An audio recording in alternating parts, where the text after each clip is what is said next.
Welcome back to the ABC 10 News special, Contaminated Coast.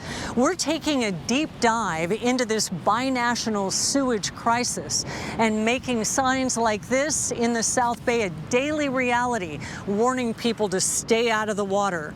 Decades of toxic waste and failing sewage systems from the Mexican side of the border are only the beginning of the problems. And now we're learning from researchers and doctors, it's not just staying in the ocean and the soil in the air. These toxins are affecting the community's health. Exposure to the contamination is sickening for those on and off land.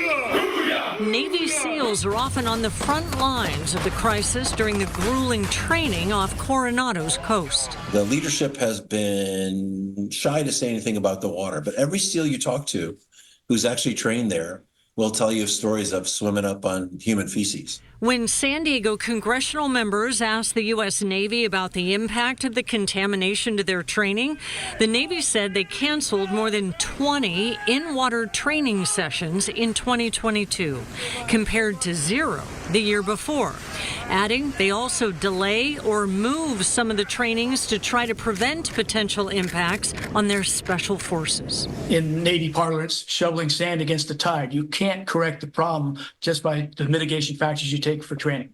Retired Captain Dan L. Stewart is a 20-year Navy veteran and an outspoken activist on cross-border water pollution.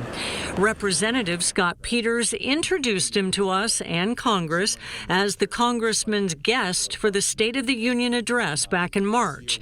Stewart says he got sick after swimming in sewage-contaminated waters during his military career. During my time, it was largely the intestinal things like that and infections. We know that SEALs are going through this. We know it's disgusting. We know it's dangerous. And we know it's time to do something about it. Lifeguards recommend us stay away from the pier on the other side of the red flag. Lifeguards in IB can't even train at their own beach. They're forced to move to either Coronado or the San Diego Bay. Now that's also upside down, where the bay water is actually the cleanest water we have around compared to this. In 2023, Imperial Beach canceled its junior lifeguard program because children had nowhere to swim, on top of staffing shortages, which Captain Jason Lindquist believes are caused in part by the pollution. To be not going in the water every day and to be smelling it and breathing it, we can't compete with other agencies that pay more and have clean water.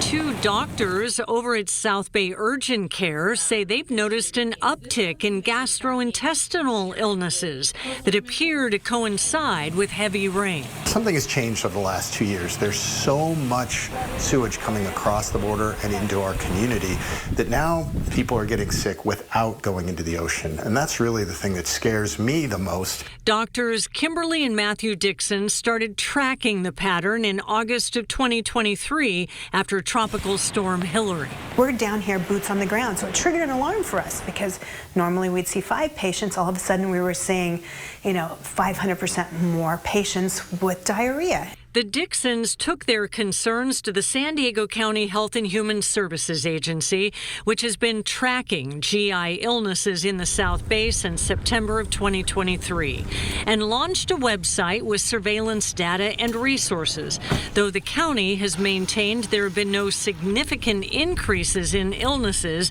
or ER visits. Those breathing in the smell from the contamination disagree.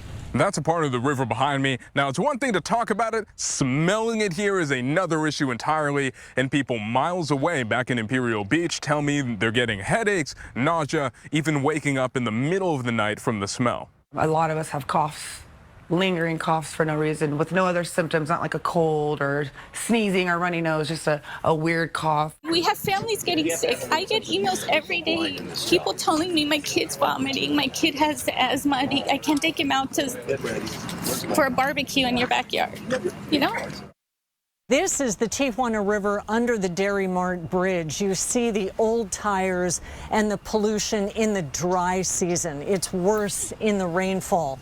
And what is the solution of decades of pollution in the Tijuana River Valley? We'll explore solutions when we come back.